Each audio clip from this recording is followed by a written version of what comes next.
புதிய வாசிப்பு புதிய சிந்தனை நிகழ்ச்சிக்கு உங்கள் அனைவரையும் அன்போடு வரவேற்கின்றேன். இந்த பகுதியில் ஃபெடரலில் வந்திருக்கக்கூடிய முக்கியமான ஒரு கட்டுரை எடுத்து தான் நம்ம பேச இருக்கிறோம். இந்த கட்டுரையினுடைய பேசுபொருள் என்பது ட்ரம்போட அமைதி ஒப்பந்தத்தை சீர்குலைக்கும் லெபனான் போர். இது குறித்து தான் இந்த கட்டுரை எழுதப்பட்டிருக்கிறது. இது குறித்து உரையாடுவதற்காக தி ஃபெடரல்.com ஆசிரியர் திரு சீனிவாசன் அவர்கள் வந்திருக்கிறார். வாருங்கள் நேயர்களே. வணக்கம் திரு வணக்கம். ட்ரம்போட அமைதி ஒப்பந்தத்தை சீர்குலைக்கும் விதமாக இந்த லெபனான் போர்ன்றது அது ஒரு திசை திருப்பல் மாதிரி ஒன்று நடந்துட்டு இருக்காது. அப்படி இல்லை. அது லெபனான்ங்கிறது வந்து ஒரு பாதுகாப்பு வளையமாக பார்க்குறது ஈரான். ஓகே, அது என்ன சொல்கிறாங்கன்னா ஆக்சஸ் ஆஃப் ஈவில் அப்படின்னு அமெரிக்கா சொல்கிறது. தீய சக்தி யார் அமெரிக்காவின் பார்வையில் யாருன்னு பார்த்தல, இஸ்ரேல் பார்வையில் யாருன்னு பார்த்தீங்கன்னா அதில் வந்து ஹமாஸ் வருது, இதுக்கு முன்னாடி இருந்த நீங்கள் ஹிஸ்புல்லா அது வருது. அதுக்கப்புறம் இதெல்லாம் ஒரு பாதுகாப்பு வளையமாக ஈரான் வந்து அதுக்கு நீங்கள் வந்து அவங்களோட போரில் வரணும், அவங்கள எதிர்கொள்ள பிறகு தான் இங்கே வர முடியும். அதனால் இது எப்படியாவது ஒழிக்கணும் அப்படின்னு இஸ்ரேலினுடைய நோக்கம். ஓகே, அதனால் அவங்க என்ன நினச்சான்னா இஸ்ரேலுக்கும் ஈரானுக்கும் நடக்கிற போர் வேறு, ஹிஸ்புல்லா அதை தவிர அங்கே இருக்கிற பலஸ்தீனியனில் இருக்கிற மற்ற தீவிரவாதிகள் அது வேற அப்படின்னு பிரித்து பார்க்குறாங்க. ஓகே, ஆனால் ஈரான் அப்படி பார்க்கல. ஈரான் என்ன நினைக்கிறதுனா அவங்களும் ஒரு பாதுகாப்பு வளையம். ஓகே, நீங்கள் வந்து அதை எதிர்கொள்ளணும் அப்படின்னு அவங்க அப்படி நினைக்கிறாங்க.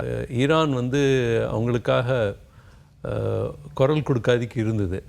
ஆனால் இப்போ வந்து இந்த சீஸ்ஃபயர் ஆன பிறகு இந்த அமைதி வேணும்னு ட்ரம்ப் சொல்லி 60 நாள் ஆகிறது இல்லையா?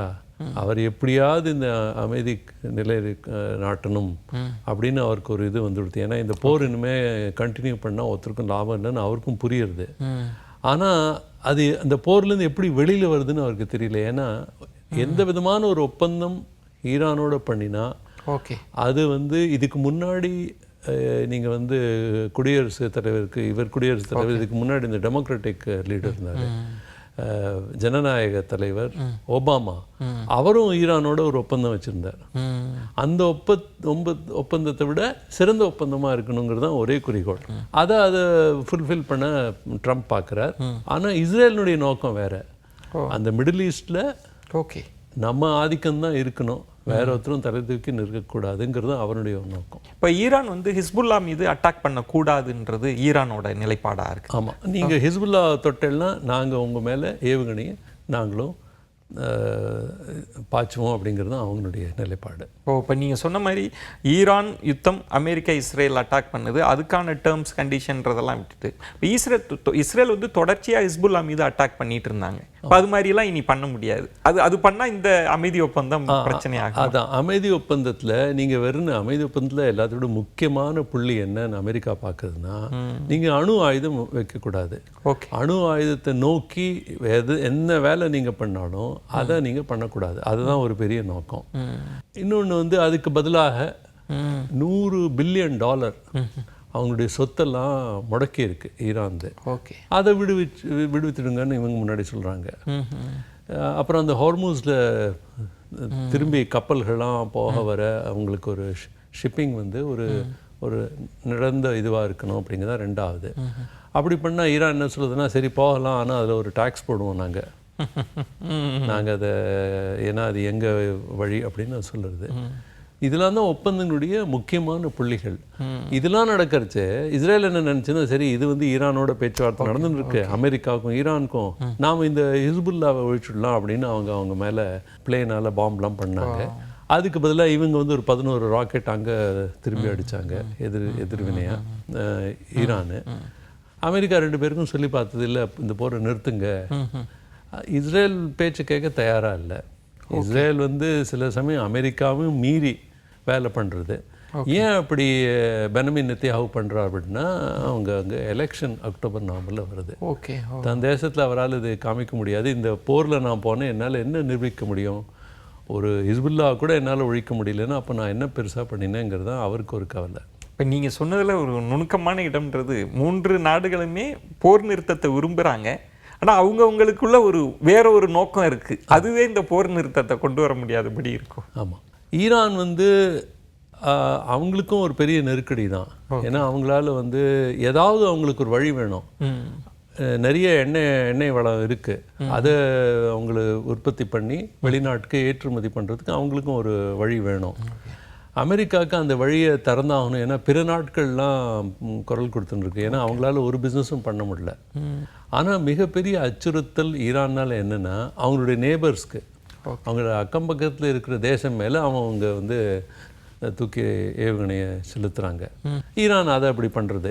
அதனால் இந்த போரில் எல்லாருமே இவ்வளோ பெரிய வளர்ச்சியடைந்த நாடாக இருந்தால் கூட அமெரிக்கா அவங்களால ஈரானை கட்டுப்படுத்த முடியல. ட்ரம்ப் ஓரளவுக்கு இந்த அமைதி ஒப்பந்தம் ஓரளவு முன்னேற்றம் ஏற்படுவது போல தெரிந்தது. திரும்ப இந்த லெபனான் போர்ன்றது சிக்கலை ஏற்படுத்திடுச்சு. முதல்ல இந்த லெபனான் யுத்தத்துக்கு ஒரு முடிவு கட்டுவதற்கான வாய்ப்பு இருக்கா? பேசி முத்தரப்பு பேசி அது வாய்ப்பு இருக்கா? இது பொதுவாக சொன்னால் உலகத்தில் இருக்கிற எல்லா தலைவர்களுக்கும் பெரிய குழப்பம். ட்ரம்ப்புங்கிறது என்னங்கிறது ஒருத்தருக்கும் புரியல. அவர் காலையில் என்ன யோஜனை பண்ணுவார், மத்தியானம் என்ன, அதை எப்படி மாற்றுவார், மறுநாள் அதை பற்றி என்ன சொல்லுவார், ஒருத்தருக்குமே ஒன்றும் புரியறதில்ல. ஏன்னா அவர் சொல்கிறார், நீங்கள் பாருங்கள், ஒட்டுமொத்தமாக ஈரானை நான் அழிச்சிட போகிறேன் பாருங்கள் நீங்கள் அடுத்த 24 மணி நேரம் அப்படிங்கிறார். அதுக்கப்புறம் 12 மணி நேரத்துக்கு அப்புறம் இல்லை எல்லோரும் நிறுத்தி வச்சுட்டேன்னா அப்படிங்கிறார். அப்புறம் எனக்கு இன்னொரு விஷயம் என்ன தோன்றதுன்னா, இந்த ஆயில் மார்க்கெட்டை அவர் பார்க்குறார். எப்போ வந்து ஏதாவது அவர் சொன்னால் இந்த எரிபொருள் விலை அது ஒரு $100 பக்கத்தில் வந்துட்டுருக்கு. இப்போ 93 இருக்குது. ஓகே, அது உலகத்துக்கு மிகப்பெரிய ஒரு இதுனா 100 கிராஸ் பண்ணிடுது, இல்லை 200 ஆகிடுது அப்படின்னா 150 200 அந்த லெவலுக்கு போயிடுதுன்னா அது ரொம்ப பெரிய சிக்கலாயிடும். அவர் என்ன பண்ணுறாருன்னா, எப்போல்லாம் போர் ரொம்ப தீவிரமான நிலைமைக்கு 100 பக்கத்தில் வந்துன்னா வேறு ஏதாவது ஒரு ஸ்டேட்மெண்ட் கூட திரும்பி கொண்டு வந்துடுறார். ஆனால் அவர் பண்ணுற இந்த நிலைப்பாடை உலகத்தில் எல்லாருக்குமே ரொம்ப குழப்பமாக இருக்குது. இது எதை நோக்கி போயின்னு இருக்கு, எப்போ இதனுடைய தீர்வு வரும், இதனுடைய வழி என்ன, ஒருத்தருக்குமே இன்னும் புரியவே இல்லை. நீங்கள் சொல்வது மாதிரி ஹெட்லைன் மேனேஜ்மெண்ட் மாதிரி ஒரு ஸ்டாக் மார்க்கெட் மேனேஜ்மெண்ட் பண்ணிட்டு இருக்காரு. அவர் வந்து அவருடைய பழைய தொழில் வந்து அவர் ஒரு ரியல் எஸ்டேட் அதிபர். அங்கே வந்து இன்னொருத்தரை மிரட்டி நெகோஷியேட் பண்ணி இதெல்லாம் அங்கே பண்ணலாம்.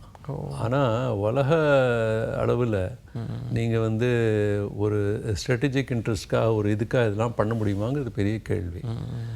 இதே இன்னொரு சிக்கல் இஸ்ரேலோட என்னென்னா, இஸ்ரேல் யாரை வேணால் தாக்கலாம் மிடில் ஈஸ்டில். ஆனால் அப்படி தாக்குதல் பண்ணியும் அங்கே போய் உட்காந்து ஆக்குப்பை பண்ணியும் அவங்க IDF இஸ்ரேலி டிஃபென்ஸ் அவங்களால ஒன்றும் அதுக்கு மேலே ஒன்றும் அச்சீவ் பண்ண முடியல. ஹமாஸ் ஹிஸ்புல்லா கூட முழுவதுமாக அவங்களால அழிக்க முடியலன்னு கட்டுரை கூட குறிப்பேன். அதான் அழிக்கவே முடியாது, அழிக்கவும் முடியல. இதுதான் அவங்க போவாங்க, அதில் வந்து லாஸ் ஆகும், திரும்பி ஹமாஸ் வளர்ந்துடும், திரும்பி ஹிஸ்புல்லா வளர்ந்துடும், அது திரும்பி மறு பிறகு வேறு மாதிரி வந்துக்கிட்டே இருக்குது. அதை அவங்களால ஒன்றுமே பண்ண முடியல. கட்டுரையிலே குறிப்பிடுவது ஈரான் வந்து போரை விரும்பலை, ஆனால் நீங்கள் சொன்ன மாதிரி பின்வாங்கவும் தயாராக இல்லையே அப்படின்ற ஒரு தன்மை தான் இருக்குது. ஆமாம், இதுக்கு தீர்வுன்றது எப்போ இது அதுதான் மிகப்பெரிய குழப்பம். இதனுடைய பதில் உலகத்தில் ஒருத்தருக்குமே தெரியாது. எல்லாருமே ட்ரம்ப்பை நோக்கி ஏதாவது ஒரு தீர்வு வருமானு பார்த்துன்னு இருக்காங்க. இப்போ G7 மீட்டிங் நடக்க போகிறது, அதுலேயாவது ஏதாவது பேச்சுவார்த்தை நடக்குமா அப்படின்னு பல பேர் யோஜனை பண்ணியிருக்காங்க. ஏன்னா இதில் நீங்கள் பார்த்தேன்னா சைனா ஒரு உலக நீங்கள் பெரிய அதிகாரங்கள் பார்த்தீங்கன்னா சைனா ஏதாவது அதை பேச முடியுமா அப்படின்னா அவங்க தன் வேலையை பார்த்துன்னு போயிட்டு இருக்காங்க.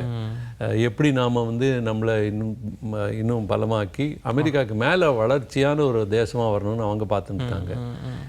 இன்னொரு புறம் நீங்கள் பார்த்தீங்கன்னா ரஷ்யா வந்து போரில் ஈடுபட்டு யுக்ரைனோட அங்கே பிஸியாக இருக்காங்க. அவங்களுக்கு இது மேலே அவ்வளோ இது இல்லை.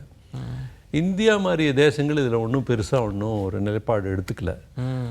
எல்லாருமே ஒரு குழப்பமான நிலைமையில தான் இருக்காங்க இப்போது. ஆனால் எல்லாருக்குமே ஒரே ஒரு இதுன்னா எப்படியாவது இந்த போர் வந்து நிறுத்தணும் அப்படிங்கிறது தான் ஒரு முக்கியமான கட்டுரை. உங்களோட விரிவான பார்வைகளை முன் வச்சிங்க. மிக்க நன்றி திரு சீமான். மற்றொரு நிகழ்ச்சியில் உங்களை சந்திக்கிறேன். அதுவரை உங்களிடமிருந்து விடைபெறுகிறேன். நன்றி, வணக்கம்.